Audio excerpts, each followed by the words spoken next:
उसको देख करके अब ध्यान से देखना, अभी तक चर्चा का विषय क्या था? गोपियों का। ठाकुर जी क्या था? ठाकुर जी चर्चा के विषय थे, उनकी चर्चा कर रही थी, उनके बारे में बता रही थी। और सामने जैसे क्या दिखी? पूतना दिखी। अब चर्चा का विषय क्या बना? अरे ये कौन है, कहाँ से आई है, इतने सुंदर है, इसके श्रृंगार को तो देखो, इसकी चाल को तो देखो, ये कैसे मुस्कुरा रही है। अब विषय क्या बन गया? हाँ तो ध्यान से देखो, हम भगवान के भजन में बैठे हैं, भगवान की भक्ति में बैठे हैं, भगवान के साधन में बैठे हैं। हम पक्का संकल्प लेकर के अभी अभी मंदिर से आ रहे हैं, आसन पर से उठ रहे हैं, तो आपके घर में पूतना वो किसी भी रूप में बैठ आ सकती है। समझ लो, जरूरी नहीं कि बाहर से आएगी कहीं से, महाराज हम तो स्तर करेंगे लाठी लेके उसके लिए, नहीं, वो आपके घर में बुआ के रूप में, पत्नी के रूप में, पति के रूप में, पुत्री के रूप में, पुत्र के रूप में, संबंधी के रूप में, पिता माता के रूप में, नाते रिश्ते के रूप में, अन्य किसी प्रकार के रूप में आपके अंदर क्रोध जगाने के लिए, लोभ जगाने के लिए, मोह जगाने के लिए, ममता जगाने के लिए, आसक्ति जगाने के लिए, आपके अंदर संशय खड़ा करने के लिए वो किसी भी रूप में आपके पास आ सकता। समझ रहे? इस चीज को समझना है। ब्रज गोपियों के द्वारा ये हमें दिखाया गया व्यवहार में कि साधक को कितना सतर्क रहना है। हमें लगता है कि हम तो जी अब मंदिर से आ रहे हैं, भजन करके आ रहे हैं, और किसी ने हमारे साथ थोड़ी बात कर ली, थोड़ी क्रोध में बोल दिया, या किसी ऐसी बात कर ली अंदर क्रोध आ गया, तो क्या आ गया? बोलो कौन आ गया? हाँ, अब आगे कोई व्यक्ति खड़ा है, आप जा रहे हैं, आप के लिए प्रलोभन दे दिया, आप 10,000 देंगे, 20,000 देंगे, हमारा ऐसा काम करो, क्या गया? आपने यदि थोड़ा सा भी झूठ को महत्व दे दिया अपने भजन में, अपने जीवन में, तो किसको स्थान दे दिया? उतना कुछ।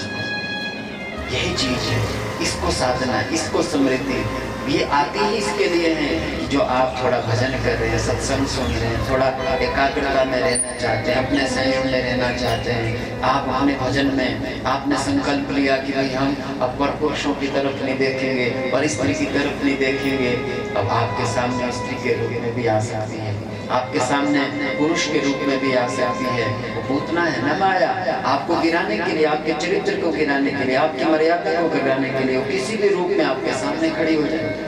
अब वहां यदि आपने अपना संयम खो दिया तो फिर आपकी उन्नति खत्म, आपकी समृद्धि खत्म।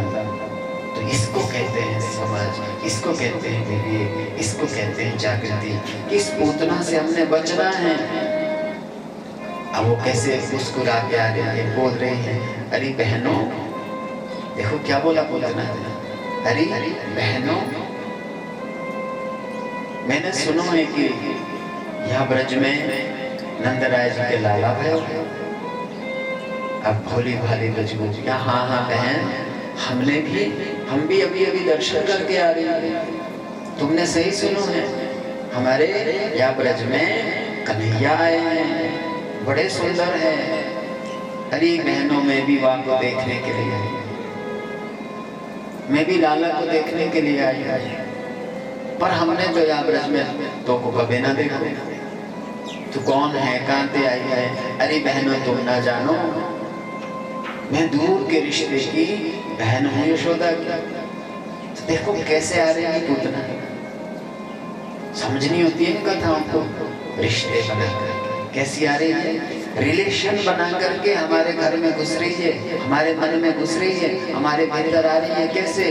बहन बन करके, बुआ बन करके, मौसी बन करके, पत्नी बन करके, पति बन करके, पुत्र बन करके, संपत्ति बन करके, धन बन करके, हमें पद ले करके, किसी न किसी प्रकार से ऐसी आती है इस मन के अंदर, हमारे भीतर, हमारी साधना बन को नष्ट करने के लिए। उसका संकल्प ये है, बात आते हैं जो भी अभी बाल छोटी सी बाल भक्ति जगी है, बाल भाव जगा है, अभी अभी ताजा हमारे अंदर जो भक्ति आई है, प्रेम आया है, भाव आया है, त्याग का भाव आया है, बलिदान का भाव आया है, जीवन को समर्पण का भाव जगा है, उसे रौंदने के लिए, उसे मिटाने के लिए ये पूतना आ रही है। गई पूतना सीधी, अब क्या किया? प्रणाम किया। क्या किया? सीधा दोनों हाथों से, ऐसा नहीं कि आपकी तरह ऐसे ऊपर ऊपर से, दोनों हाथों से पांव छू लिए बढ़िया से पूतना। और इतना ही नहीं, गले मिल गई। किससे? मैया से गले लगा लिया। और साथ में क्या बोल दिया? बोले मैं जान रही हूँ, तो क्यों पहचानेगी मेरे को? अब बोलो आपके घर में कोई ऐसे आ जाए, आपके पाँव भी छू लें, आपको गले भी लगा लें और ऊपर से क्या बोल दें कि आप क्यों पहचानेंगे हमारे बारे में, तो आप क्या सोचेंगे कि भाई जरूर हम पहले मिले हुए हैं। तो आप ऊपर ऊपर से बोलेंगे नहीं नहीं नहीं, ऐसी बात नहीं है, मैंने तो पहचान लिया, आपको पहचान लिया। बोलेंगे ना, औपचारिकता में बोलेंगे, क्योंकि ये तो बोल नहीं पाएंगे कि तो ये पूतना है। समझ रहे? उसका उद्देश्य क्या है? जो आपके पास व्यक्ति आया है, आप मान लीजिए भजन में बैठे या आपने संकल्प ले लिया, कथा में आपने यहाँ सुना, आज क्या सुना कि गोपियों की दिनचर्या क्या बनी हुई है? त्रिकाल भजन। क्या बनी हुई है? त्रिकाल ठाकुर के दर्शन करना, भजन करना। आपने संकल्प लिया कि हम भी तीनों काल में अब क्या करेंगे? रोज भजन करेंगे घर में बैठ करके। हरे कृष्ण कृष्ण कृष्ण हरे हरे, हरे राम राम राम हरे हरे, हरे कृष्ण कृष्ण कृष्ण हरे हरे, हरे राम राम राम हरे हरे, हरे कृष्ण कृष्ण कृष्ण हरे हरे, हरे राम राम राम हरे हरे, हरे कृष्ण कृष्ण कृष्ण हरे हरे, हरे राम राम राम हरे हरे। साथ में बोला कर। समझ रहे? ये आपके लिए बोलता हूँ ताकि आपको यहाँ बैठे बैठे नींद ना आए और आपको लाभ मिले नाम का। क्योंकि यहाँ जितने लोग बैठे हैं इतनी माला का फल मिलेगा। समझ रहे हैं? तो जब बोलते हैं साथ में तो आप लोग ऐसे जैसे बुद्ध जैसे बैठे हैं। बोलना है वाणी से, बोलेंगे आपकी वाणी पवित्र होती है और मन पवित्र होता है। साथ में बोलना है। अब आपने ऐसा संकल्प लिया कि अब हम रोज क्या करेंगे? घर में 11-11 माला जपेंगे महाराज। सुबह भी जपेंगे, दोपहर को भी जपेंगे और शाम को भी जपेंगे। अब ऐसा संकल्प लिया और आपके घर में आप भी माला जपने बैठे हुए हैं। इतने में कोई आपके नाते रिश्तेदार आ गया। कोई बात, कौन आ गया? आपका कोई नाते रिश्तेदार आ गया बाहर। अब क्या करेंगे? आप क्या करते हैं? माला खोल के छोड़ के तुरंत गेट खोल दिया, आइए बैठिए चाय पीजिए। अब तो भजन छोड़ दिया, आप सेवा में लगे। तो क्या आ रही है? आपका कर्तव्य क्या है? आपको ऐसा नहीं कह रहा हूं कि उनका आदर नहीं करना, उन्हें भी बैठाओ। आइए बोले आप बैठ हमारे साथ बैठ रहे हैं। अब आपने मेरे को देखा है हम क्या करते हैं? अपनी दिनचर्या में कोई हमारे पास आता है, उसको भी हम पाठ में बैठाते हैं। अब यहाँ पर देखो, यहाँ पर भी हम कमरे में करते थे पहले। अब देखा तो यहाँ लोग हैं, भाई इनको भी लाभ लेने, तो हम शाम को यहाँ सुंदरकांड कर रहे हैं। अब ठाकुर जी ने देखा कि देखो देखो ये पूतना कैसे आ रही है मेरी भोली भाली मैया को, मेरे भक्तों को, मेरे ब्रजवासियों को किस तरह से छल रही है। अब ठाकुर जी ने हम आप सबके लिए बड़ा सुंदर संदेश दिया। कन्हैया ने देखा कि भाई पूतना आई है तो क्या करूं, कैसे समझाऊं अपने सब लोगों को।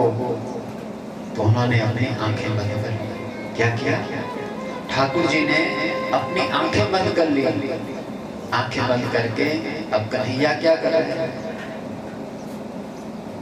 हम आप सबको संदेश दे रहे हैं कि हे मेरे प्रिय भक्तों, हे साधकों, यदि आप लोग इस पूतना से बचना चाहते हो, अपना जीवन बनाना चाहते हो, मेरी भक्ति को सुरक्षित रखना चाहते हो, तो बोले अपने ये सारे द्वार बंद कर देना।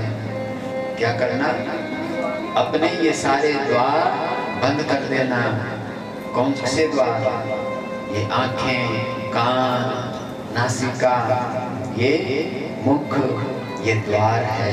इनसे ये पंच जो ज्ञानेंद्रियां है ना, इनसे ये पूतना अंदर आता है। कहां से आती है पूतना? इन पंच ज्ञानेंद्रियों से ही पूतना भीतर आती है। आंखों से रूप आता है, कानों से कोई भी रस भरी बातें सुनेंगे, और घ्राणेंद्रिय से गंध आती है, रसनेंद्रिय से पदार्थों का स्वाद अथवा शब्द इत्यादि। ये कहाँ से? इन ज्ञानेंद्रियों से ही ये पूतना अंदर आती है, ये विषय अंदर आते हैं, ये विकार अंदर आते हैं। इसलिए साधक को क्या चाहिए कि हमें अपने नेत्रों को कैसे करना है? बंद करना है। और इसका लॉक क्या है? इसका लॉक क्या है? कुंडी लगाते हैं ना दरवाजे में आप लोग। कुंडी क्या है? भगवान नाम। कुंडी क्या है? भगवान नाम। इतना नाम जपो कि पूतना यदि आएंगे भी ना, तो उसे आप दिखे तक नहीं। नाम का इतना प्रकाश अंदर लाओ, इतना प्रेम अंदर लाओ, इतनी भक्ति अंदर लाओ कि पूतना अंदर प्रवेश न पा सके, पूतना आप तक पहुंच ना सके। अच्छा आप देखो, जहाँ अंदर प्रकाश ज्यादा होता है कमरे में, वहाँ अंधकार आ सकता है? अंधकार आ सकता है? तो इसका सबसे बड़ा प्रमाण क्या है? सीता माता। क्या प्रमाण है? माता सीता इसका सबसे बड़ा प्रमाण है। काम की भावना से कौन आता था? रावण हो जाता था। वो काम भी है, क्रोध भी है, लोभ भी है, मोह भी है, अहंकार भी है। नित्य प्रति कौन आता था?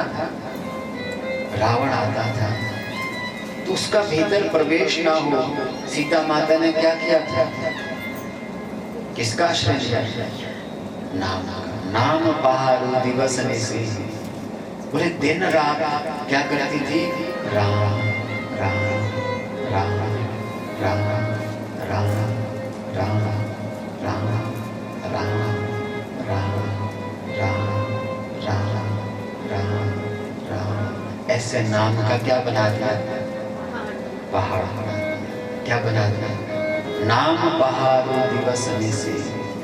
दिन रात नाम जपते जपते जपते जपते पर्वत खड़ा कर दिया नाम का। क्या खड़ा कर दिया? नाम का पहाड़ बना दिया। उस पहाड़ को रावण जैसा कामी पार नहीं कर सकता। वो इतना तेज है राम नाम में, इतना बल है उसमें कि रावण के लिए सीता बोल रही है कि मेरे राम के आगे तू कैसा है? जैसे सूर्य के आगे क्या है? जुगनू होता है। जुगनू का प्रकाश कितना होता है और सूर्य का कितना होता है? समझ रहे? तो नाम का इतना प्रकाश है, उसके आगे रावण कैसा है, पूतना कैसी है, काम क्रोध इत्यादि कैसे हैं, ये वासना कैसी है, जुगनू की तरह है। समझ रहे?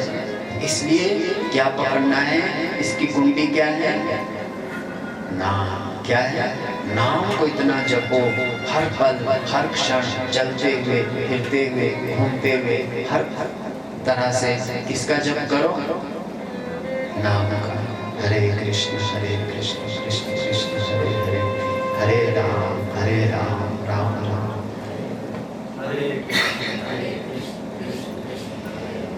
हरे राम राम राम हरे हरे, हरे कृष्ण कृष्ण कृष्ण हरे हरे, हरे राम राम राम हरे हरे।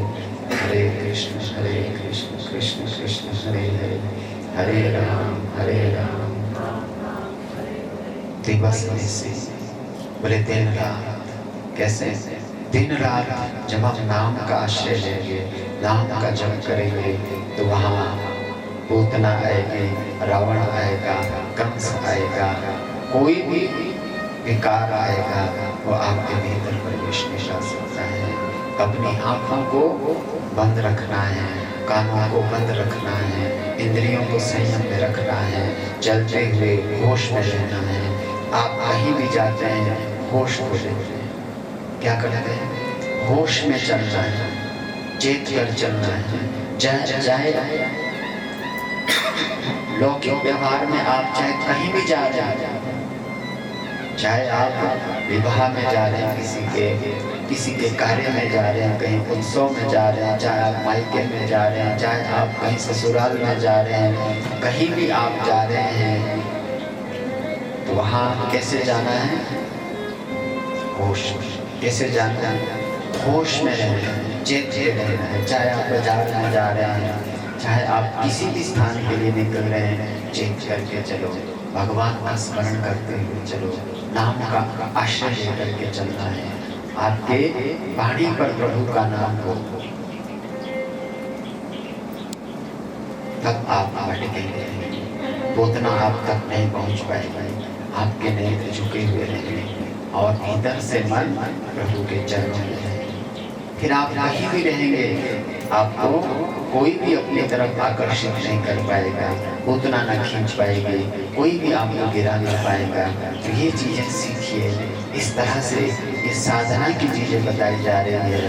हमें यहाँ से बाहर निकलने की चीजें संसार से बताई जा रही है। यहाँ हमें कैसे रहना है, इस प्रकार से रहना है, किस तरह से जागृत रहना है।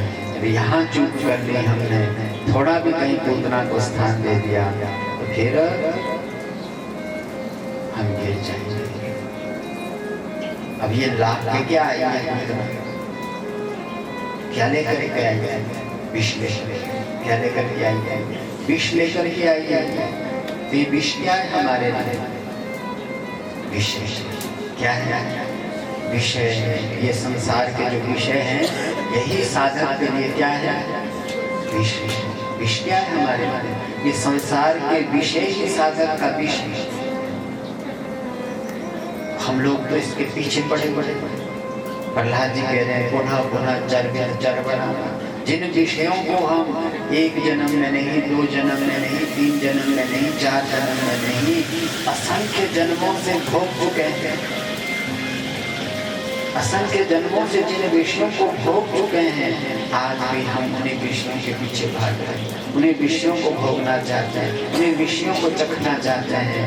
तो हम किधर जा रहे हैं? ये विषय हमारे लिए कैसे हैं? बोलो, विष कैसे हैं? विष खाने से क्या होता है? क्या होता है? मृत्यु हो जाती है। वो हमें बता रहे होते हैं कि भाई भगवान कितने कृपालु है, कितने दयालु है, कितने उदार हृदय वाले। उद्धव जी और विदुर जी जब मिले आपस में, तो उन्होंने, संतों ने आपस में चर्चा की इस विषय पर। उन्होंने कहा कि अहो बकीयम स्तनकालकूटम जिघांसयापाट यदप्य साध्वे लेभे गति धात्रिजिताम ततोन्यम कंबादयालो शरणं भजे। अहो बकीयम, अरे देखो तो देखो, श्री कृष्ण कितने उदार हृदय के थे, कितने कृपालु दयालु थे। बोले बकासुर की बहन बकी, किसको कहते हैं? पूतना। किसको कहते हैं? इस पूतना को क्या कहते हैं? बकासुर की बहन है। क्या? स्तन काल कूटम, बोले अपने स्तनों में कालकूट विष को लगा करके आई थी। क्यों? जिघान से बोले मारने की दृष्टि से आई थी, हिंसा की दृष्टि से आई थी, अनिष्ट करने की दृष्टि से आई थी। यद्यपि असाध्वी थी, साधक नहीं थी, भक्त नहीं थी, सात्विक भाव वाली नहीं थी। क्या किया भगवान ने? लेवे गति धातु जिताम तत्वम। बोले उसको भी भगवान ने क्या दे दी? धात्री की गति दे दी। धात्री किसे कहते हैं? माँ। माँ की गति दे दी उसको। कंबा दयालु शरणम प्रजय। बोले इससे बड़ा संसार में कोई दयालु है? बोले है कोई? आपको लगता है इससे बड़ा कोई कृपालु दयालु जो विष देने वालों को भी माँ की तरह प्रेम करे? है? और हम फिर किससे अपेक्षा रखते हैं? ये चीज अपने लिए देखो, हम किससे अपेक्षा रख रहे हैं? किसके पास गिड़गिड़ा रहे हैं? किसके पास जा रहे हैं? कहाँ हम रो रहे हैं? ये समझना है। कंवा दयालु शरणम प्रजय। बोले ऐसे दयालु को छोड़ करके हम किसकी शरण में जाएं? जो विष देने वालों को भी माँ की तरह प्रेम करता है, आदर देता है, सम्मान देता है, संस्कार करता है, सदगति दे देता है। विष देने वाले तो इससे बड़ा दयालु है कोई त्रिलोकी में? है कोई कृपालु? फिर दूसरे के पास क्यों भटके हम? क्यों दूसरे की शरण में जाएं? क्यों दूसरों के पास अपेक्षा रखें? हमें जगना है। इसलिए मैंने कथा प्रारंभ में यही चीज कही कि भाई हम किसकी शरण में बैठे हुए हैं, किसके चरणों में बैठे हुए हैं, किससे अपेक्षा लगा करके बैठे हुए हैं। ये ढूंढो अपने भीतर, अपने मन में कि हम है कहाँ बैठे हुए हैं। यदि भगवान की शरण में है, भगवान के चरणों में है, तो समझ लेना कि हमने सही चुनाव किया हुआ है, सही स्थान, सही अपेक्षा रख रखी है। ये हमारी हर इच्छा पूर्ण करेंगे, ये अवश्य भाई हमारे को पार करेंगे। ये इतने शरणागत वत्सल है, इतने दीन दयालु है। आप जरा ध्यान से देखो तो सही, हम लोग तो 2 पैसे के लिए रो रहे हैं, 2 पैसे के लिए, तुच्छ वस्तुओं के लिए हम झगड़ रहे हैं एक दूसरे से, राग द्वेष गांठें बना ली अंदर हम लोग। थोड़ी थोड़ी बातों के लिए, थोड़ी थोड़ी चीजों के लिए। जरा भगवान को देखो, विभीषण जी राज्य त्याग करके आए। कौन? अपने भाई को, अपने लंका का राज्य छोड़ करके आए। किसकी शरण में? बोलो। भगवान राम की शरण में आए। कौन? हाँ, तो क्या किया वहां पर? भगवान के पास आगे कौन कौन आए? सुग्रीव। कौन कौन आए? सुग्रीव आए। और कौन आए? और कौन आए? हनुमान जी, अंगद, नल, नील, जाम्बवत, ये सब आए राम भगवान के पास। बोले भगवान, दशानन का भाई आया हुआ है। कौन आया है? दशानन का भाई आया हुआ है। बोले आपकी क्या मति है? बोले हमें तो लग रहा है कि ये हमारा भेद जानने आया हुआ है, इसलिए ये शत्रु का भाई है, हमें इसे बंदी बना लेना चाहिए, इसको बंदी बना के रखना चाहिए। अब राम जी ने क्या कहा कि नीति नीति तुम विचार। हे सखाओं, आप लोगों ने जो नीति है, राजनीति है, वो बिल्कुल यही कहती है कि शत्रु के ऊपर हमें कभी विश्वास नहीं करना चाहिए। नीति विचार, बहुत अच्छा विचार है आपका, ऐसे ही करना चाहिए। परंतु मेरापन है, ममपन, मेरी ऐसी प्रतिज्ञा है, जो मेरी शरण में आ जाता है फिर उसे मैं अभय प्रदान करता हूं। सखा नीति तुम अनेक विचारी, मम पन शरणागत भयहारी। मम पन बोले मेरी प्रतिज्ञा है, जो मेरी शरण में आ जाता है वो चाहे मेरे को मारने के लिए क्यों नहीं आ रहा है। क्या कह रहे हैं भगवान? चाहे वो मेरे को मारने की दृष्टि से भी आ रहा है, पर मैं जो शरण में आता है उसे अभय प्रदान करता हूँ, उसे मैं अभयता देता हूँ। ये मेरी प्रतिज्ञा है। तो अब ध्यान से देखिए कि भगवान हमें कितनी खुली आज्ञा दे रहे हैं कि हे जीव, तू भय मत कर, तू डर मत कि तूने कितने पाप किए हैं, कितने कुकर्म किए हैं, कितना अधर्म किया है, किस तरह की हिंसा की है, किस किस प्रकार के कुकर्म किए हैं, उसके विषय में मत सोच। तू हाथ खड़ा करके समर्पण भाव से, त्याग भाव से, पूर्ण रूप से तू मेरी शरण में आ जा, मेरे चरणों में आ जा। अहम तो सर्व पापेभ्यो मोक्षयिष्यामि मा शुचः, मैं तुझे सब पापों से मुक्त कर दूंगा, ये मेरी प्रतिज्ञा है। तो इतना सा भी सोच मत करना, शोक मत करना, संशय मत करना, इतना सा खुली प्रतिज्ञा कर रहे हैं। और ये भी कह रहे हैं कि शरणागत जय तजहि निज अनहित अनुमानी, ते नर पावर पापमय तिन्ह बिलोकत हानि।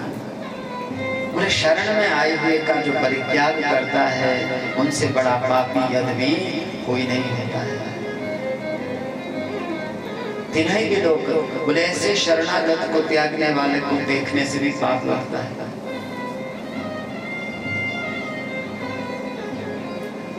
आप ध्यान से देखो कि भगवान कितने कृपालु हैं और हम लोग भयभीत रहते हैं। हम लोग संसारियों के पास जा रहे हैं, संसारियों का आश्रय ले रहे हैं, संसारियों के पास गिड़गिड़ा रहे हैं। वहां जाकर के हम अपने आप को समझते हैं कि यहाँ हमें लाभ मिलेगा, यहाँ से हमें समृद्धि मिलेगी, यहाँ से नौकरी मिलेगी। अब जरा ध्यान से देखो क्या लेकर के आया था विभीषण? बोलो बोलो, लाया था कुछ? खाली हाथ आया। भगवान की शरण में जब आया, भगवान ने देखा कि भाई ये निर्मल मन है, बिल्कुल कोई कपट नहीं है। तुरंत कहा कि भाई सागर से जल लेकर के आ। क्या कहा? सागर से जल लेकर के आ जाओ। और संकल्प ले लिया भगवान राम ने कि आज से लंका के राजा तुम हो। ये मैं प्रतिज्ञा करता हूँ, सीता को मैं बाद में लाऊंगा, पहले तुम्हें लंका का राजा बना दूंगा। समझ में? अब लंका किसने दी थी? रावण को। महादेव किसने दी थी? सकुचिदेवी भगवान, सकुचिदेवी। वहाँ लिखा हुआ है, सुंदरकांड पढ़ते हैं ना, संकोच करके, क्योंकि महादेव भगवान राम के इष्ट है और राम भगवान महादेव के इष्ट है। तो भगवान राम ने देखा कि अब जो महादेव का भक्त कौन है? रावण है। वो अब वो कर्म कर रहा है, हिंसा कर रहा है, अधर्म कर रहा है। सबसे बड़ा अधर्म उसने क्या किया? नहीं, सीता माता का हरण किया। ये नहीं हुआ बड़ा पाप। क्या हुआ? विभीषण को जो लात मारी उसने, साधु अवज्ञा, ये हुआ बड़ा अपराध। समझ? सीता माता के लिए तो राम क्षमा कर देते रावण। यदि विभीषण वही होता तो भगवान विभीषण को राजा न बनाते। समझ रहे? भूल क्या हुई कि भक्त का अपमान किया, साधु का अपमान किया, भगवान के शरणागत का अपमान किया, भगवान की भक्ति करने वाले का अपमान फिर भगवान को सहन नहीं होता। समझ? भगवान अपना अपमान सहन कर लेते हैं, अपनों का अपमान सहन नहीं कर सकते। जो भगवान की शरण में रहते हैं, जो भगवान से आशा लगा के रहते हैं, उन्हें जो पीड़ा देता है, उनको जो कष्ट देता है, उसको फिर भगवान को क्षमा नहीं कर सकता, कभी नहीं। तुरंत भगवान ने जल लेकर के क्या दे दिया विभीषण? तो राजा बनने के लिए आया था। हम लोग कहाँ भटके हुए हैं? हम कितने अज्ञान में भटके हुए हैं। समृद्धि कहाँ है हमारी? उन्नति कहाँ है हमारी? उपलब्धि किसमें हमारी? अब आप कल की कथाएं सुनिए आप लोग। ध्रुव जी को भगवान ने राजा बना दिया। किसकी शरण में गया था ध्रुव? नारायण की शरण में। और प्रहलाद जी को क्या बना दिया? राजा बना दिया भगवान। किसका भजन कर रहा था प्रहलाद? तो हम लोग क्या मांग रहे हैं भगवान से? हम लोग संसारियों से 2 टके की नौकरी के लिए, थोड़ा सा कुछ काम बनाने के लिए, थोड़ा सा कुछ सुविधा लाने के लिए, थोड़ी सी कुछ चीजों के लिए हाथ पांव जोड़ रहे हैं हम लोग। किसके आगे? जिनके पास कुछ है ही नहीं, जो हमें कुछ दे ही नहीं सकते। अरे जरा हाथ जोड़ने हैं, शरण में आना है, तो किसकी शरण में आओ? बोलो बोलो, भगवान की शरण में, उनके चरणों में बैठो। योगक्षेमं वहाम्यहम् अनन्यां चिन्तयन्तो मां। जो अनन्य होकर के मेरा चिंतन करता है, मेरा भजन करता है, मेरी भक्ति करता है, मुझसे प्रीति करता है, बोले उनके घर को मैं चलाता हूँ। उनको चिंता नहीं है घर की, फिर उनके घर में रोटी है कि नहीं है, क्या चीज की जरूरत है, बोले मैं भेजता हूँ उनके लिए। आज आप जिनके पास हाथ जोड़ करके जा रहे हैं ना, फिर भी आपकी तरफ देखते नहीं, वो खुद आपके चरणों में गिर करके आपके पास आएंगे। यदि आपने प्रभु के चरण पकड़ लिए, प्रभु की भक्ति कर ली, प्रभु की शरण पा ली, प्रभु के चरणों में बैठ गए, अपने आप सारे यस्य प्रसन्नो भगवान गुणे में त्यादिधरि तस्मै नमन्ति भूतानि निम्नमापयिव स्वयं। जिस पर भगवान रीझ जाते हैं, जिस पर भगवान कृपा कर लेते हैं, जिसको भगवान अपना बना लेते हैं, तस्मै नमन्ति भूतानि, उसके आगे संसार के सारे जीव नमन करते हैं। बड़े बड़े राजा महाराजा आपने देखा संतों के पास कैसे खड़े होते हैं? क्यों? वो तो नंगे हैं, क्या है उनके पास? प्रभु का बल है। समझ रहे? वो सबसे बड़ी शक्ति है। परमात्मा की भक्ति की शक्ति के आगे बड़ा बड़ा राजा भी भयभीत रहता है। इसलिए ध्यान रखो कि हमने किसकी शरण पकड़नी है, किसके चरणों में बैठना है, किसकी भक्ति करनी है, कहाँ अपेक्षा रखनी है। कम वा दयालु शरणम ब्रजेम, संत कह रहे हैं इस तरह से चर्चा करके। हम आप लोगों को समझा रहे हैं कि ऐसे दीन दयाल को छोड़ करके हे संसार के प्राणियों, आप क्यों संसारियों के पास गिड़गिड़ा रहे हैं? क्यों संसारियों से अपेक्षाएं रख रहे हैं? किन संसारियों के चक्कर में पड़े हुए हैं? आप जरा कृष्ण की शरण में आ जाओ, आप जरा ईश्वर की शरण में आ जाओ, आप उनके चरणों में बैठ करके जरा उनका भजन करके तो देखो। मैं लिख के देता हूँ आपको, आप 11-11 मालाएं 3 टाइम करना सीखो। कितनी? 11-11 माला 3 टाइम करो। कब कब? सुबह, दोपहर, शाम को। कन्हैया ने देखा कि ये आई तो है, अब इसको मुझे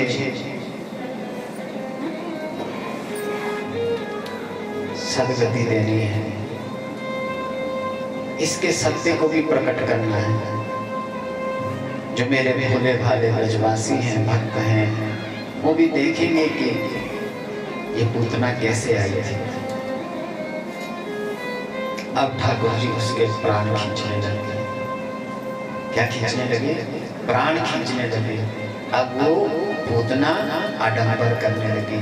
सामंचमंचालमिति प्रभाषिणी निष्पिड्यमानाखिल जीवमर्मणि विवृत्य नेत्रे चरणो भुजो मोहो प्रसन्न गात्राक्षिपतिरोधः। सा मुंच मुंचाल इति प्रभाषिणी। साका अब क्या नाटक करने लग गई? छोड़ दे लाला, छोड़ दे लाला, अपच है जाए तो लाला, छोड़ दे लाला। कन्हैया ने कहा कि मेरी चिंता मत कर मौसी, मोह को अपच है जाए तो है जाए, पर मैं तो पेट भर के पीऊंगा दूध। नाटक कर रही है, जोर जोर से बोल रही है, छोड़ दे लाला अब अच्छा जाए। सामुच मंचाले प्रकाश निष्पेट्य माना अखिल जीव मर्म। अब जब भगवान जहाँ होते हैं वहाँ कपट नहीं रह सकता है, छल नहीं रह सकता है, कोई धोखा नहीं रह सकता है, कोई वासना भीतर ठहर नहीं सकती है। इसलिए नाम को पकड़ो, कृष्ण को पकड़ो, राम को पकड़ो, हरि को पकड़ो। अंदर की वासना कैसे हो जाएगी? निष्पिट्य माना। कैसी हो जाएगी? निष्पिट्य माना अखिल जीव मर्मणि। बोले हमारे रोम रोम से अंदर से वो पूतना कैसे? बोले ऐसे निचोड़ देना जैसे कपड़ा, वैसे वो बाहर निकल जाएगा, अंदर से बाहर निकल जाएगा। जो जितना अधिक नाम जपेगा उसके अंदर उतना अधिक प्रकाश आएगा, उतना अधिक आलोक आएगा। अंदर से कपट बाहर, छल बाहर, काम बाहर, क्रोध बाहर, लोभ बाहर, धोखा बाहर। तो यदि ये अंदर है तो समझ लेना कि अभी ठीक से नाम जप नहीं हुआ है। समझ नाम का प्रकाश भीतर नहीं आया हुआ है।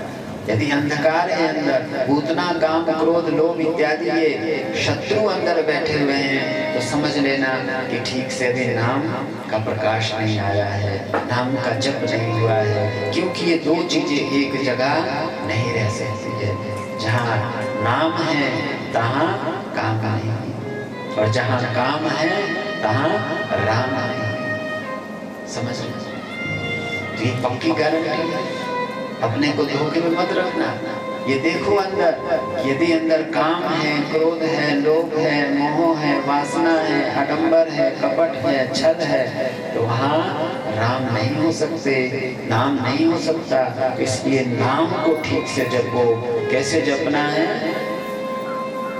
निष्काम। कैसे जपना है? निष्काम होकर के नाम को जपना है।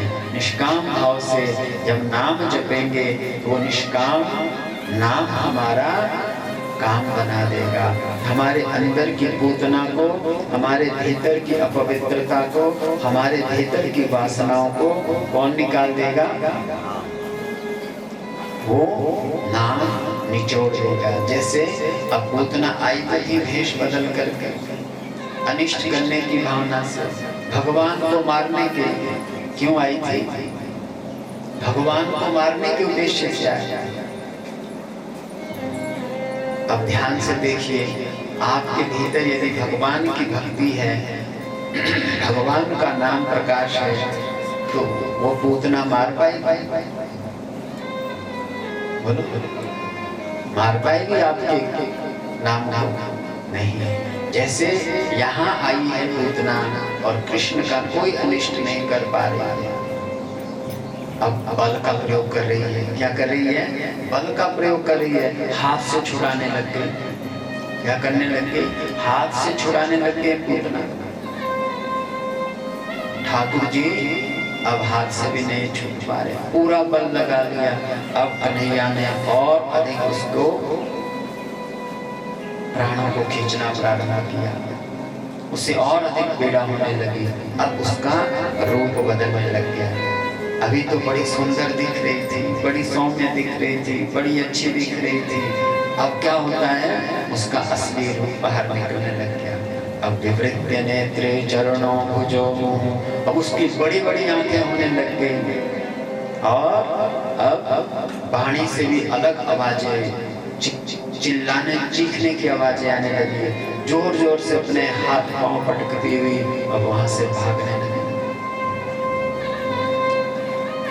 ठाकुर जी ने देखा कि भाई अभी ये ब्रज के भीतर है, यहाँ इसे मैं मारूंगा नहीं। यदि इसको यहाँ मारा तो ब्रजवासियों के मिट्टी के मकान हैं, सब इसके नीचे नष्ट हो जाएंगे। जैसे ही ब्रज सीमा से बाहर पूतना पहुंची, ठाकुर जी ने उसके प्राण खींच लिए और पूतना कटे हुए वृक्ष की तरह धरती पर गिर पड़ी। और उसके शरीर के नीचे जो है बड़े बड़े वृक्ष चूर्ण हो गए। पूतना का कितना बड़ा शरीर था? 6 कोस का। कितना? 6 कोस की पूतना थी। 6 कोस मतलब 3 किलोमीटर का 1 कोस होता है। कितने किलोमीटर? 18 किलोमीटर की पूतना थी। 18 किलोमीटर में इतना बड़ा शरीर फैल गया, पूतना के शरीर के नीचे बड़े बड़े वृक्ष चूर्ण बन गए। अब क्या हुआ, सारे ब्रजवासी गोपियां मैया पीछे पीछे दौड़ने लगे, हमारे कन्हैया को ले गए, कन्हैया को ले गए। पूतना राक्षसी आई है। दौड़ते दौड़ते जब पहुंचे वहां पर देखा पर्वत के समान शरीर बड़ा बड़ा। कन्हैया कहाँ है ढूंढ रहे हैं नीचे चारों तरफ, कहीं कन्हैया नहीं दिख रहे। तब हिम्मत की ग्वालों ने वृक्ष काट करके सीढ़ी जैसी बनाई चढ़ने को, फिर पूतना के ऊपर चढ़ते हैं। देखते हैं कन्हैया लाल जी पूतना के वक्षस्थल के ऊपर मंद मंद मुस्कुरा रहे हैं। बड़े प्रसन्न हुए, अरे कन्हैया तो ठीक है। उठा के तुरंत मैया के पास लाया कन्हैया को। देख देख मैया, तेरो लाला तो बिल्कुल स्वस्थ है। अब मैया को विश्वास ना है। मैया कह रही है, इतनी बड़ी राक्षसी के हाथ से मेरो लाला कैसे बच सके। मोह को तो ऐसा प्रतीत है रहे हुए कि यार राक्षसी तो ही, ये दूसरों को ही रूप है। सखियों ने कहा कि ऐसा करो मैया, एक बार जरा आप कन्हैया को दूध पान कराओ, फिर पता चल जाएगा आपका लाला है कि नहीं है। अब जैसे मैया दूध पान कराने लगी, तुरंत पहचान लिया, नहीं नहीं नहीं, ये तो मेरो ही कन्हैया है। अब तो बड़ी प्रसन्न हुई मैया। ब्रज गोपियों ने मैया के हाथ से कन्हैया को लिया, पंचगव्य से स्नान कराया और झाड़ा लगाया। द्वादशाक्षरी इत्यादि नामों से कन्हैया की पूतना झाड़ी। माता आप झाड़ती है ना माता, क्या नजर उतारती है, पता नहीं इसको नजर लग गई, किसी का टीका लगा देती है, कभी झाड़ा लगा देती है, सारी कलाएं आती है माताओं को।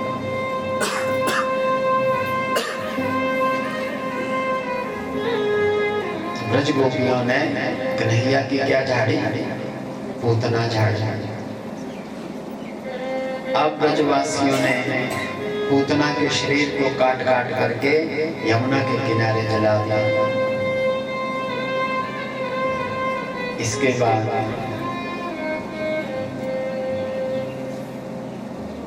नंद बाबा मथुरा गए थे, लौट करके आए, उन्हें पता चला, बड़ा दुख हुआ उनको। तो इस तरह भगवान ने आई हुई पूतना को भी माँ की गति दी।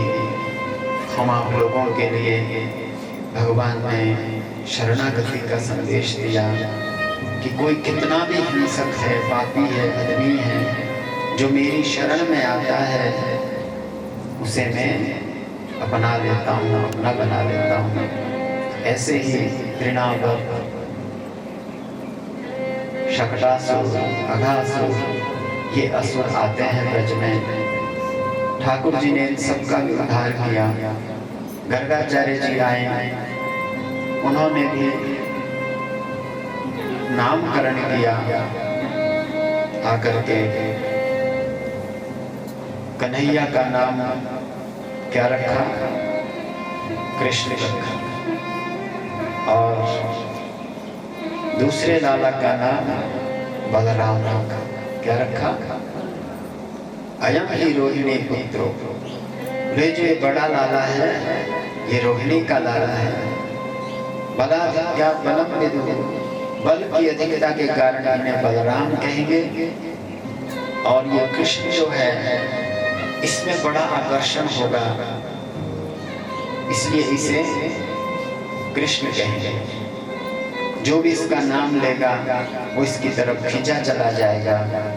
ये दोनों लाला जो है आपको बड़ा सुख देंगे, बड़ा आनंद देंगे, बड़ी बड़ी लीलाएं करेंगे। ये साक्षात नारायण के स्वरूप है। आप इनकी भली प्रकार से रक्षा करो।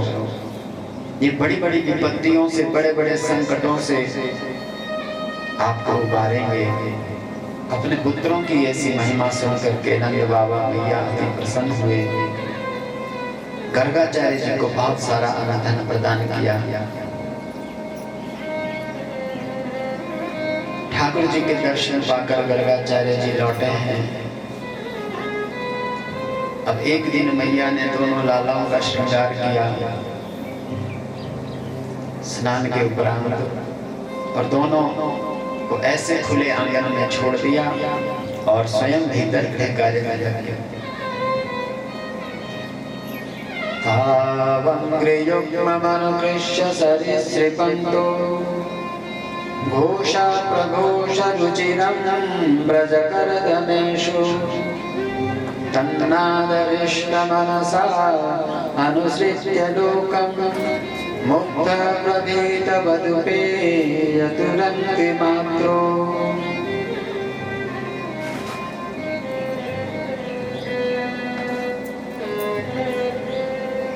बलराम और कृष्ण, देखो मैया ने कितना सुंदर श्रृंगार किया है। आप अपनी कल्पना से, भाव से स्वयं भगवान को देखो। पीतांबरधारी श्री कृष्ण हैं और नीलांबरधारी बलराम जी। पीले वस्त्र ठाकुर जी ने पहने हैं, नीले वस्त्र बलराम जी। सुंदर मुकुट है, कंगन है हाथों में, करधनी है और चरणों में छोटे छोटे नूपुर लगे हुए हैं। बड़ा दिव्य स्वरूप है। अपने मन से सजाओ अंदर, स्वयं से लीला को देखो। ठाकुर जी की लीला में दिखनी चाहिए कैसे स्वरूप है, कैसा श्रृंगार है और कैसे भगवान चल रहे हैं। तावंग्रियुग्मानुकृष्य सरिसृपन्तो, दो राम केशव क्या कर रहे हैं? बोले अपने अंग्री कहते हैं छोटे छोटे चरणों को, अनुकृष्य बोले खींच रहे हैं। सरिसृपन्तो, एक पांव आगे रखते हैं, एक हाथ आगे रखते हैं, फिर दूसरा पांव आगे करते हैं, दूसरा हाथ आगे करते हैं। अब मैया ने दोनों लालाओं के हाथों में भी कंगन है, उन कंगनों में भी घुंघरू लगे हुए हैं और चरणों में भी ऐसे ध्वनि करने वाले नूपुर है और करधनी में भी ऐसे ध्वनि करने वाले बहुत सारे कंगन लगे हुए हैं छोटे छोटे। अब दोनों जब चलते हैं, हाथ आगे किया ध्वनि आई, दूसरा हाथ किया फिर ध्वनि आई, अपने चरणों को आगे किया फिर ध्वनि आई, फिर दूसरे चरण को आगे किया फिर ध्वनि आई। ऐसे ध्वनि सुन करके अति आनंदित हो रहे हैं। तो अंग्री अनुकृष्य सरिसृपन्तो घोषा प्रघोष रुचिरम, बोले उस घोष को सुन करके, उस ध्वनि को सुन करके उनके हृदय में बड़ी रुचि हो रही है और सुन करके आनंद आ रहा है। तो और अधिक अपनी गति को बढ़ाने लगे कि इस ध्वनि को और सुनते हैं और सुनते हैं और सुनते हैं। और चलते चलते बाहर निकल गए गौशाला की तरफ, बाहर जा रहे हैं। बाहर गौशाला में क्या था? अब गोबर था, कीचड़ था। अब उस कीचड़ में सरिसृपन्तो घोष प्रघोष रुचिरम व्रजकरदमेषु, करदम कहते हैं कीचड़ को, बोले व्रजकरदमेषु, उस कीचड़ के बीच में, पंख के बीच में ठाकुर जी आगे जा रहे हैं। अब उनको बाहर जाने के बाद जो है कोई अनजान व्यक्ति दिख रहा है, उसके पीछे पीछे दौड़ने लग गए, चलने लग गए। अब वो व्यक्ति कैसा है? वो जो है अनजान है, वो समझ रहे हैं उसको कि हमारे बाबा है, ये हमारी मैया है। इस भाव से ठाकुर जी उनके पीछे पीछे जा रहे हैं। तन्नादरिष्टमनसा अनुसृत्य लोकं, अनुसृत्य लोकं, उनका अनुसरण कर रहे हैं पीछे पीछे। मुक्त प्रभीत वदुपे यतुरन्ति मात्रो, अब जब अनजान व्यक्ति देख रहा है कि ये ध्वनि कहाँ से आ रही है, कौन हमारे पीछे है, मुड़ के पीछे देखते हैं तो छोटे छोटे लाला पीछे आ रहे हैं। अब बलराम कृष्ण जैसे उनको देखते हैं, देख कर आश्चर्य होता है, ये तो हमारे बाबा नहीं है, ये तो हमारी मैया नहीं है। प्रभीत वदुपे यतुरन्ति मात्रो, भयभीत होकर के तुरंत पीछे वैसी ही गति से दौड़ते हुए अपनी माताओं के पास आते हैं। अब इधर दोनों माताएं उनको ढूंढती हुई द्वार पर पहुंच गई। बलराम कहाँ गए, कृष्ण कहाँ गए, ऐसे आवाजें लगा रही है। देखा तो इधर से बलराम कृष्ण दौड़ते हुए आ रहे हैं। तन्मातरो निजसुतो गृह्णया स्नुवन्त्यो पंकांगरागरुचिरा उपगुह्य दोर्भ्याम् दत्त्वा स्तनं प्रपिबतो स्म मुखं निरीक्ष्य मुग्धस्मिताल्पदशनं यजतो प्रमोदम् तन्मातरो निजसुतो गृह्णया स्नुवन्त्यो। अब अपने लालाओं को देख करके दोनों मैया हंसने लगती है। देख तो देख बहन, अभी अभी हमने इनका इतना सुंदर श्रृंगार किया, वस्त्र पहनाए, और ये अब देखो अब ये नया श्रृंगार करके आ गए हैं। नया श्रृंगार किसका किया? कीचड़। किसका? कीचड़ को मैया श्रृंगार करिए। देख ले देख मैया बहन, अभी अभी आपको कितने सुंदर हमने वस्त्र पहनाए, ये कीचड़ का श्रृंगार करके तन्मातरो घृणया स्नुवन्त्यो, उनके प्रति घृणा की भावना, असूया की भावना, क्रोध की भावना नहीं है, अभी तू और भी उनकी प्रशंसा करेगा। अब आपका बच्चा कहीं कीचड़ में चला जाए, आपने बढ़िया कपड़े पहनाए उनको, तो आप खुश होंगी माता? बोलो बोलो, प्रशंसा करेंगे? नहीं। क्या करेंगे आप?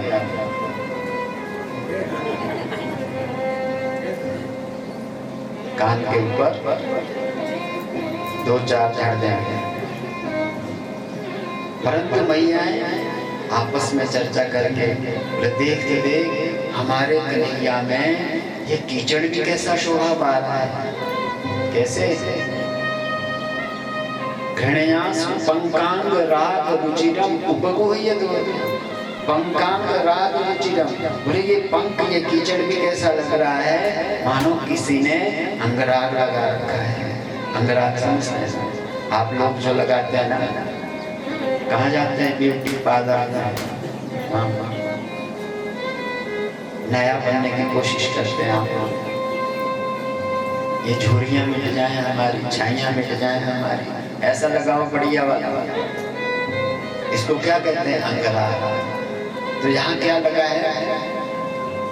कीचड़ लगा हुआ है ठाकुर जी में, और वो भी कैसा शोभा पा रहा है। कैसे पा रहा है? अंगराग का कीचड़ भी भगवान में। इसका तात्पर्य क्या है? समझ आ रहा है? ये कीचड़ क्या है? बोलो बोलो, कीचड़ क्या चीज है?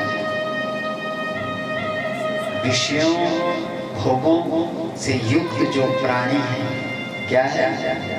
विषय भोगों से युक्त, लिप्त, पाप से परिपूर्ण जो ये जीव है, और ये भगवान की शरण में चला जाता है, भगवान के चरणों में चला जाता है, भगवान से जुड़ जाता है, तो ऐसे पापी, ऐसे अग्नि, ऐसे कुकर्मी, ऐसे नारकीय जो नरक का अधिकारी था, गलती से भगवान के पास पहुंच गया, भगवान की शरण में चला गया, भगवान के चरण में आ गया। ठाकुर जी उसे भी अपना लेते हैं, उसको भी अपना श्रृंगार बना लेते हैं, उसको भी अपना हार बना लेते हैं, उसको भी अपनी शोभा की वस्तु बना लेते हैं, उसको भी अपने श्रृंगार में सम्मिलित कर देते हैं।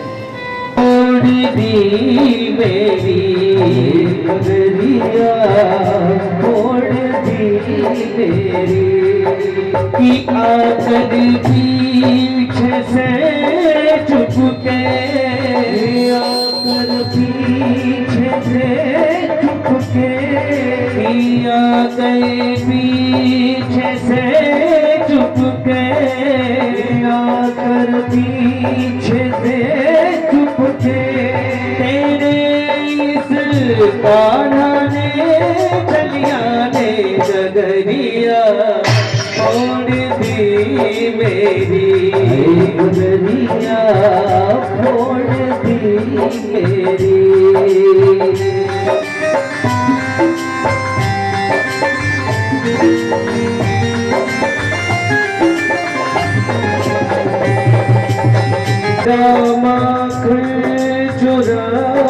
आता है। अंधेरी रात में आकर मेरा माखन चुराता है, मेरा माखन चुराता है। लड़ता है झगड़ता है, मुझे आंखें दिखाता है, मुझे आंखें दिखाता है।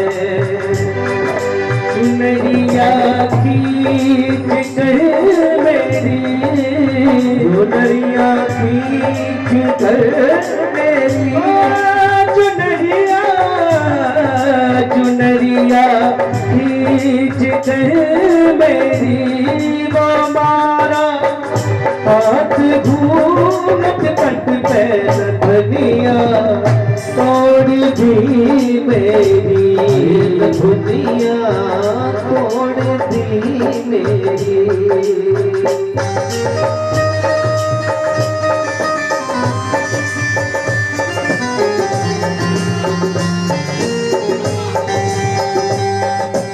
ये झगड़ा को पिटाना का निराला है, अनोखा है,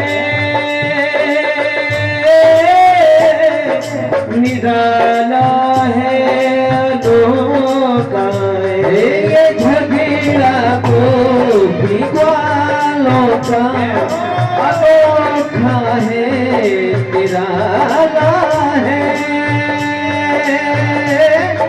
अनोखा है, निराला है। ओ बिहारी से हाँ मिलने का, मुरारी से हाँ मिलने का, सुनेरा ये ही मौका है,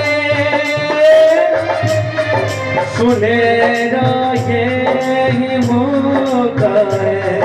मैं बलिहारी मैं जाऊं बारी, मैं बलिहारी मैं जाऊं बारी,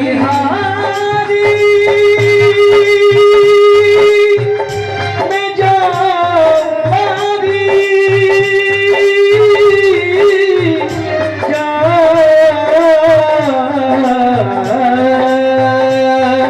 मैं बलिहारी मैं बारी, मैं बलिहारी मैं बारी, मैं बलिहारी मैं जाऊं बारी, मैं बलिहारी मैं जाऊं बारी। कन्हैया को बिठा करके जो लगनिया, ओ लगनिया छोड़ दी मेरे, लगनिया छोड़ दी मेरे।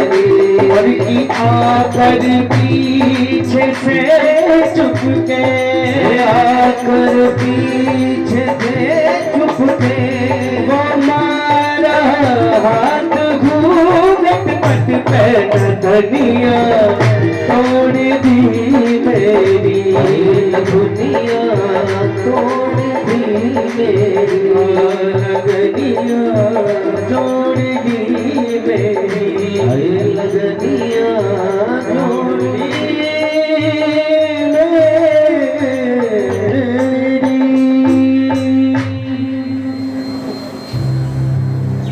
बोलो बाल कृष्ण लाल की जय, भागवत भगवान की जय हो। जय जय श्री राधे। इस प्रकार ब्रजगोपियों ने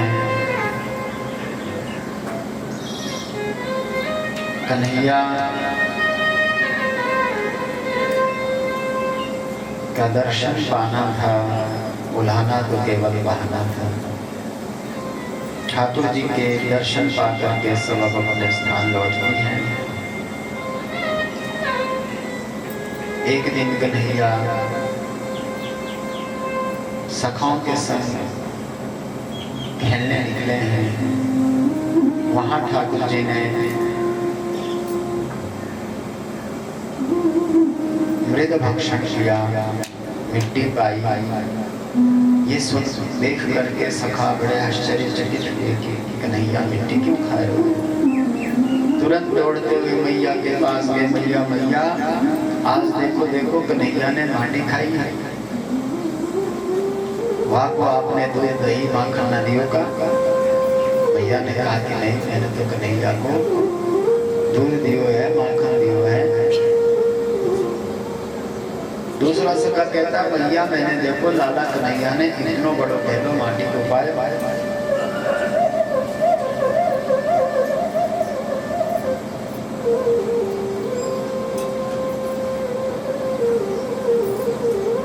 भैया आश्चर्य में पड़ गए, मेरे लाला ने माटी पाई, कहा है कन्हैया। अब भयभीत होकर के मैया दौड़ के कन्हैया के पास पहुंची। मैंने माटी नहीं पाई, ना हम भक्षितवान अम्ब, मैंने मैया मिट्टी नहीं पाई। सर्वे मिथ्या भी संशय, ये सब संशय में बड़े बड़े झूठ बोल रहे मैया, इनको पता ही नहीं है कि मैंने माटी नहीं पाई। सखा कहने लगे तुम्हारे बात कन्हैया इतनों बड़ो झूठ बोल रहे हो हमारे साथ, पीठ पीछे की बात है तो मानते भी। हमने तो आंखों से देखो है तूने माटी खाई है, भैया कन्हैया झूठ बोल रहे हो। बोले बलराम कभी झूठ ना बोले कन्हैया, बता बलराम कन्हैया ने माटी खाई कि ना खाई। बलराम ने कहा कि भैया सबरे सका सच बोल रहे हैं, कन्हैया ने मिट्टी पाई है, मैं तेरी कसम खाऊंगा भैया। अब तो भैया और गुस्से हैं, देख बलराम जो है मेरी कसम खा रहे हुए और तूने माटी खाई। बोले मैया तू कसम पर विश्वास करे, बस तू अपनों सिर नीचे कर। अब कन्हैया छोटे हैं, तू मूड नीचे कर, ब्रज में मूड बोले सिर नीचे कर बोले। मैया जैसे नीचे कन्हैया ने हाथ धर दिया, मैया मैं तेरे सिर की कसम खाऊं मैंने माटी नहीं। अब मैया संकट में पड़े। इधर बलराम जी भी कह रहे हैं कसम खा के कि मैया कन्हैया ने माटी पाई। कन्हैया ने हाथ धर दिया, मैया मैं तेरी कसम खाऊं तेरी सौ खाऊं मैंने माटी न खाई। अब करो ना हम भक्षितवान अम्ब सर्वे मिथ्या विसंशिन, ये सब झूठ बोल रहे हैं। अब देखो यहाँ कितनी बड़ी बात है, सखा भी सच बोल रहे और कन्हैया भी सच बोल रहे। देखा ये किसका दोष है? दृष्टि किसका दोष है? इतना सा खेल है कि वो समझ रहे हैं भक्ति में, भक्त में, अनाड़ी में और ज्ञानी में कितना दृष्टि, कितना भेद है। केवल दृष्टि का भेद है। ये दिखा रहे हैं ठाकुर जी हम लोगों को कि इतना सा अंतर है दृष्टि का। जो भक्त होगा उससे वृंदावन की रज क्या दिखेगी? रज रज। भक्त होता है, रसिक होता है, उसे रज कहता है, ये प्रिया प्रीतम के चरणों की रज है। और जो अज्ञानी जाएगा बाहर से वो क्या बोलेगा? अरे देखो मिट्टी में लौट रहे हैं। क्या बोलेगा? ये मिट्टी है, मिट्टी में लौट रहे हैं ये लोग, पागल हो रहे हैं ये लोग। जो ज्यादा पढ़ा लिखा होगा वो तो पागल बोलेगा। अंतर किसका है? दृष्टि। यही समझा रहे हैं ठाकुर जी हम लोग। मिथ्या सर्वे विसंशिना, हे मैया इनको मिथ्या संशय हो रहा है कि मैंने मिट्टी पाई है, मैंने मिट्टी नहीं पाई। मैंने तो इस ब्रज रज की महिमा बताई है, ये इस ब्रज रज में कितनी पावर है, कितनी शक्ति है, कितना सामर्थ्य है, कितना बल है, कितनी ऊर्जा है, ये क्या कर सकती है। ये कैसे भी पापी से पापी यज्ञ से यज्ञ व्यक्ति भी जो इस ब्रज रज का सेवन करेगा, ब्रज रज में लौटेगा, ब्रज में बैठ करके भजन करेगा, तो उसका संसार मिट जाएगा, उसका संसार हो जाएगा, उसका सारा संसार ओझल हो जाएगा। उसको साक्षात या ब्रज की रज में प्रिया प्रीतम के दर्शन होंगे, साक्षात नारायण के दर्शन होंगे, साक्षात भगवान के दर्शन होंगे। कहाँ पर? ब्रज रज। कहाँ पर होंगे? ब्रज की रज में। इसमें लौटेगा, इसका सेवन करेगा, वो किससे मिल जाएगा? भगवान से। उसका संसार मिट जाएगा। बोले हम कैसे मान लें कि रज पाने वाले को, रज का सेवन करने वाले को, रज में बैठने वाले को भगवान दिखते हैं, भगवान मिलते हैं। ठाकुर जी ने प्रमाण कर कि यदि सत्य गिरस्तरी, क्या कहा? यदि सत्य गिरस्तरी समक्षम पश्यते मुखम। मैया से अब कन्हैया हमें प्रमाण दे के बता रहे हैं, क्या प्रमाणित करके हम लोगों को दिखा रहे हैं कि आप लोगों के अंदर संशय रहता है हर बात में, हर चीज में। मैं तुम्हारे को ऐसी लीलाएं करके प्रत्यक्ष प्रमाण के द्वारा बताते जाऊंगा, तब तो मानेंगे आप लोग। क्या? यदि सत्य गिरस्तर ही समक्षम पश्चिमे मुखम। हे भैया, आपको यदि इनकी बातें सच लग रही है, मेरी बात झूठ लग रही है, तो आप मेरा मुख देख लो। फिर आपको फिर पता पड़ जाएगा कि मैंने मिट्टी पाई है, कि मैंने ब्रज रज का सेवन किया। अब मैया तो मैया, ठीक है लाला कन्हैया, तू अपना मुख खोल ले, तू अपना मुख खोल ले, मुझको तब विश्वास है वो, तू झूठ बोलने लगे हो।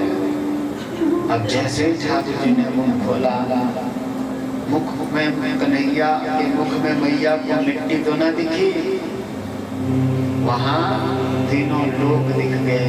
तीनों लोक में ब्रह्मा विष्णु महेश देवों के दर्शन हो रहे हैं भीतर ठाकुर जी के मुख में। मैया को आश्चर्य हो गया कि गर्गाचार्य जी ने कहा था कि ये साक्षात नारायण है। अभी तक मैया क्या मान रही थी? ये मेरो लाला है। मिट्टी का प्रभाव क्या देखा? रज का प्रभाव ठाकुर जी ने बताया कि संसार की विस्मृति हो गई, पुत्र को भूल गई कि ये मेरो लाला है। क्या स्मृति आ गई? नारायण स्मृति। क्या स्मृति आई? ये तो नारायण है। नारायण की स्मृति आ गई, भगवान की स्मृति आ गई। ये किसका प्रभाव है? रज का। जिसको बेटा मान रही थी, बेटा समझ रही थी, मोह में थी, इस संसार के प्रपंच में उलझी थी, उस रज का कितना सा प्रभाव ठाकुर जी ने दिखाया, उसकी महिमा हम लोगों को बताई। इस रज में कितनी शक्ति है, वहाँ हमारा मोह, हमारी ममता, हमारी आसक्ति, हमारा संसार हो जाएगा और हमें इसका दर्शन होगा, प्रभु का दर्शन हो जाएगा। हमें वहाँ ऐसा प्रेम दिखेगा, ऐसी भक्ति दिखेगी, ऐसी प्रीति दिखेगी कि हमें फिर संसार की याद नहीं आएगी। नारायण भगवान नारायण दिख गए सामने और अब अपने कन्हैया को भी सोचने लगी ये नारायण है साक्षात, ये छोटो सो लाला नहीं। तो ये देखो ब्रज रज कन्हैया ने मिट्टी सेवन करके, ब्रज की रज सेवन करके हम सबको संदेश दे दिया।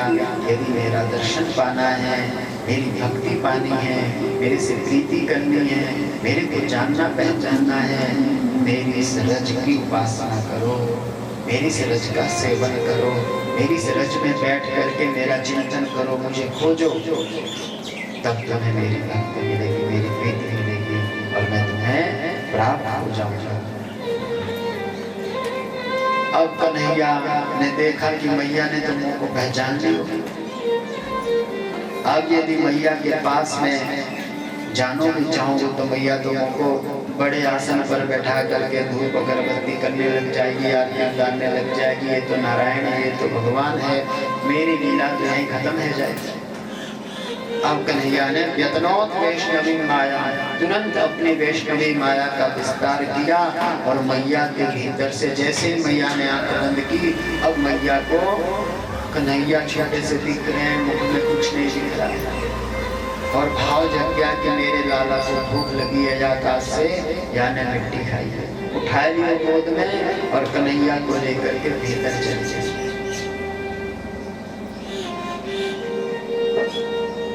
भीतर जाकर के कन्हैया को मैया ने दुग्ध पान कराया, माखन अरोगा। इस तरह ठाकुर जी ब्रज में बहुत सारी लीला की, उखल बंधन लीला की। उसके द्वारा भी ठाकुर जी ने मनोबंधन का संदेश हम आप सबको दिया।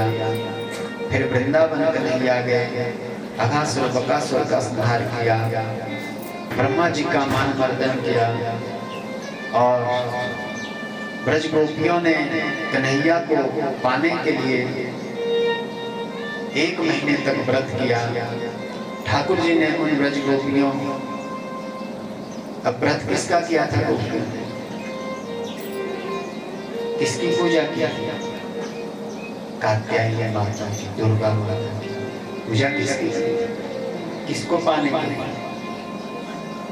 कृष्ण को पति रूप में पाने के लिए माँ भगवती की पूजा की। अब माँ भगवती ने तो कोई आशीर्वाद नहीं दिया था, भगवान ही आगे हमको आशीर्वाद कि मेरे को चाहती है, मेरे को पति रूप में पाना चाहती है, मेरे को अपना बना लिया इन्होंने, मेरा वर्ण कर लिया इन्होंने, अब मैं इनको स्वीकार करता हूँ। इनको अपने दिव्य धाम का, अपने दिव्य लीला का, अपने दिव्य महाराज का, इन जीवों को मैं अधिकारी बनाता हूँ। क्या बनाता हूँ? अधिकारी बनाता हूँ। तो अधिकारी कब बनता है ये जीव?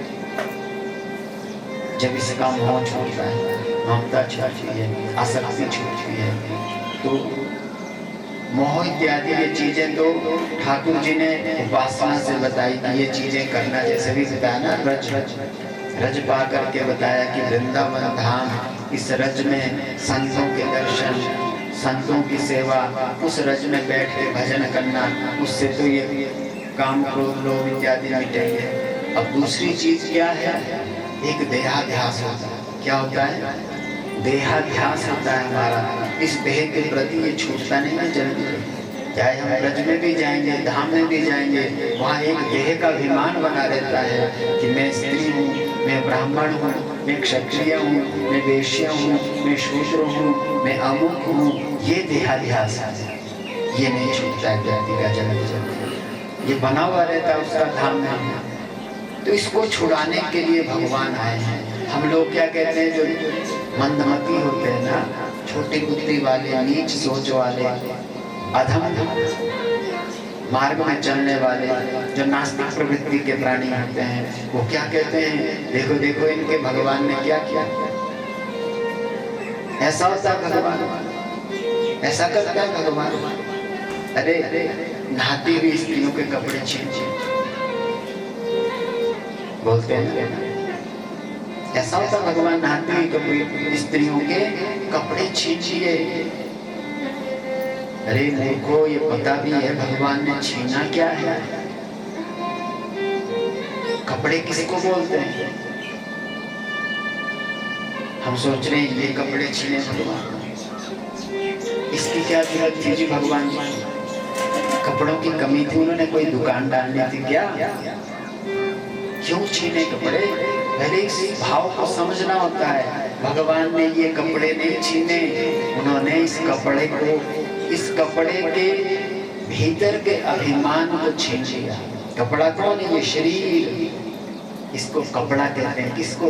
ये शरीर जो हमारा है, इसको कपड़ा कहा गया है शास्त्रों में। वासांस जीर्णानि यथा विहाय, गीता में भगवान ने स्वयं कहा कि जैसे हम पुराने कपड़ों को फेंक देते हैं, वैसे ये देह भी क्या है? कपड़ा है। तो भगवान ने अपने भक्तों के, अपने रसिकों के, जो उनके लिए रो रहे हैं, उन्हें पाना चाहते हैं, उनकी भक्ति कर रहे हैं, उन्हें उनके साथ जिन्होंने संबंध बना लिए हैं, उनका देहाध्यास मिटाने के लिए कि अभी तुम मेरे महाराज के अधिकारी नहीं, पूर्ण लीला के अधिकारी नहीं, इसके लिए तुम्हें इस देह का ध्यास छोड़ना पड़ेगा। ये अभिमान अंदर बैठा हुआ कि मैं स्त्री हूँ, मैं पुरुष हूँ, मैं ब्राह्मण क्षत्रिय वैश्य शूद्र हूँ, ये जो देह का अभिमान है, उस अभिमान का भगवान ने हरण कर दिया। अब क्या रह गया? वो क्या रह गया?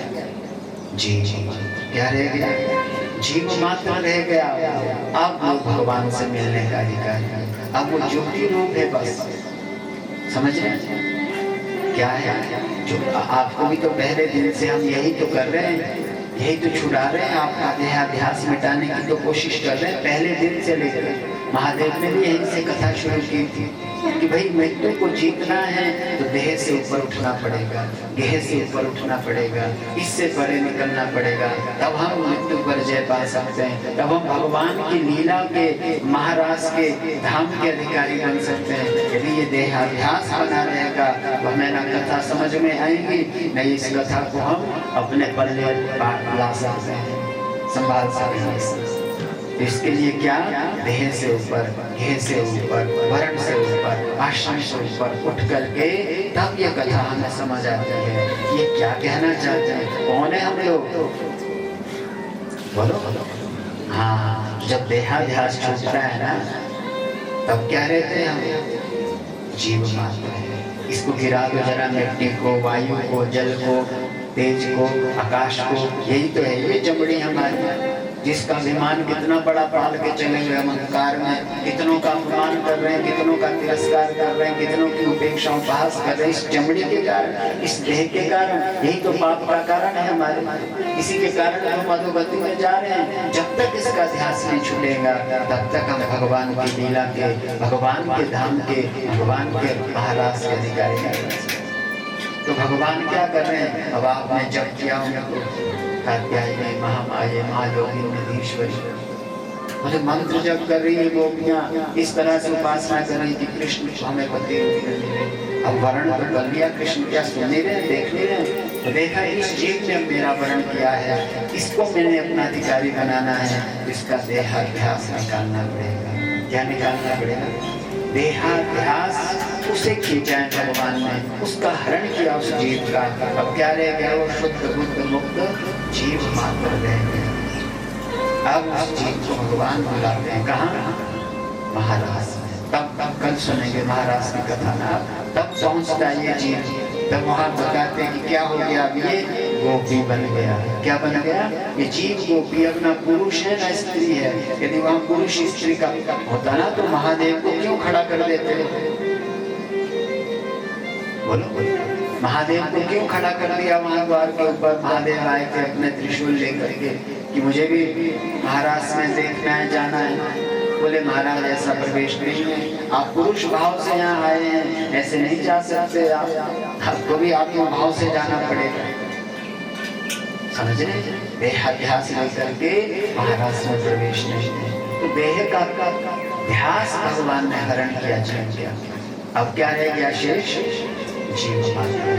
तो ये चीर हरण कपड़ों का नहीं है, बुद्धि भ्रष्ट हो जाती है ना जिनकी, वो कपड़ों तक रहती है उनकी बुद्धि। आप जलते हुए कपड़े तो देखते हैं, चमड़ी तो देखते हैं, कैसा कपड़ा किसने पहना, कैसे गहने किसने पहने, कैसा जूता किसके पास है, कैसी गाड़ी किसके पास है, कैसा बंगला किसके पास। इसी में तो फंसे हुए आप लोग, इसी में तो राग द्वेष में जी रहे हैं आप लोग। इसी कारण से हम बार बार जन्म रहे, बार बार दुख पा रहे हैं। तो जन्म में डालना है हमने, महाराज में प्रवेश पाना है हमने, तो क्या करना पड़ेगा?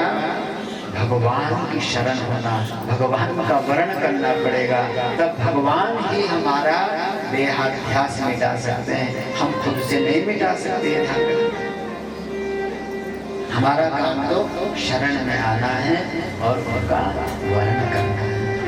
तुम गिरधर तेरी आरती, मन में बसा कर तेरी मूर्ति, उतारो मैं गिरधर तेरी आरती, मन में बसा कर तेरी मूर्ति, उतारूं मैं गिरधर तेरी आरती, मन में बसा कर तेरी मूर्ति, उतारो मैं गिरधर तेरी आरती, करुण करो कष्ट हरो ज्ञान दो भगवे, अब मैं फंसी नाव मेरी तार दो भगवे। करुण करो कष्ट हरो ज्ञान दो भगवन, अब मैं फंसी नाव मेरी तार दो भगवन। दर्द की दवा तुम्हारे पास है, दर्द की दवा तुम्हारे पास है। जिंदगी बाकी है भीख मांगती, मन में बता कर तेरे बोल के उतारो नजर भर तेरी आरती। मांगू तुझसे क्या मैं सोचूं भगवे, जिंदगी जब तेरे नाम कर दी अर्पण। आपको क्या मैं सोचूं भगवन, जिंदगी अब तेरे नाम कर दी अर्पण। सब कुछ तेरा कुछ ना मेरा, सब कुछ तेरा कुछ ना मेरा। चिंता है तुमको प्रभु संसार की, मन में बसा कर तेरी मूर्ति उतारो नजर धर तेरी आरती। वेद तेरी महिमा गाए संत करे ध्यान, नारद गुणगान कर छेड़ गिरा कान। वेद तेरी महिमा गाए संत करे ध्यान, नारद गुणगान करे छेड़ गिरा कान। भक्त तेरे द्वार करते हैं पुकार, भक्त तेरे द्वार करते हैं पुकार। दास दास अब तेरी गाए आरती, मन में बसा कर तेरी मूर्ति उतारो नजर भर तेरी आरती। करुणा बतारो संसार सारो, मुझे ग्रहारो सदा बसंतो विचारविंदे। भवो भवानी जगदमो नमामि। हरे कृष्णा हरे कृष्णा। ओम जलेना शीतले कर्णं पुष्पे देवतादिवंदनं, हस्ताभ्याम आत्मबंधनं नाराटिक्यं ग्रहणं मंत्र पुष्पांजलिं। ओम एकदंताय विद्महे वक्रतुंडाय धीमहि तन्नो दन्ते प्रचोदयात्।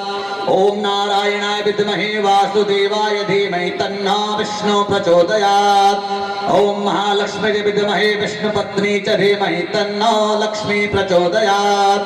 ओम नंदनंदनाय विद्महे यशोदानंदनाय धीमहि तन्नो श्रीकृष्ण प्रचोदयात्। नाना सुगंधि पुष्पाणि यथा कालद्भवानि च, पुष्पाञ्जलमया दत्तं गृहाणां परमेश्वरां। सांगाभ्यां सपरिवाराभ्यां सयुद्धाभ्यां शक्तिकाभ्यां श्री राधा कृष्णाभ्यां नमः मंत्र पुष्पांजलिं समर्पयामि। वृंदावन बिहारी लाल के, भागवत महापुराण के। जय जय श्री राधे श्याम।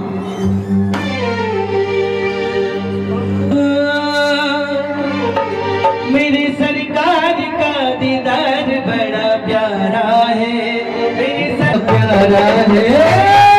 कृष्ण बड़ा प्यारा, गोविंद बड़ा प्यारा है। कृष्ण बड़ा प्यारा, गोविंद बड़ा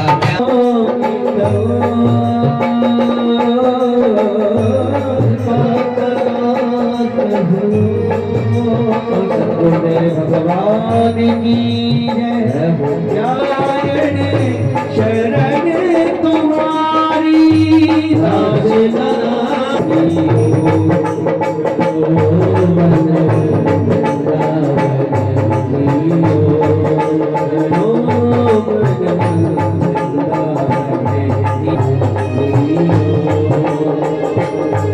मन कल वृंदावन धाम तेरे राधे राधे राधे राधे राधे जय राधे राधे राधे राधे जय राधे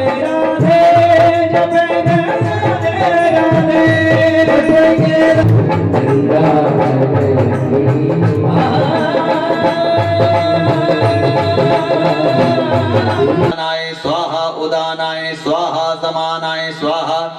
मध्ये मध्ये पानुत्तरापोष्णार्थे जलं समर्पयामि ऋतुकालोद्भवं फलं समर्पयामि मुखवासार्थे अलादिलोंग ताम्रपत्र पुंगीफलं समर्पयामि कृताय पूजाय नमोस्तुते व्यास विशाल बुद्धि फुल्लारविन्दायत पत्र नेत्र येन त्वया भारततिलपूर्णा प्रज्वालितो ज्ञानमय प्रदीपं शङ्करं शङ्कराचार्यं केशवं वादरायणं सूत्रभाष्यकृतो वन्दे भगवन्तो पुनः पुनः ईश्वरो गुरुरात्मेति मूर्तिभेद विभागिने व्योमदव्या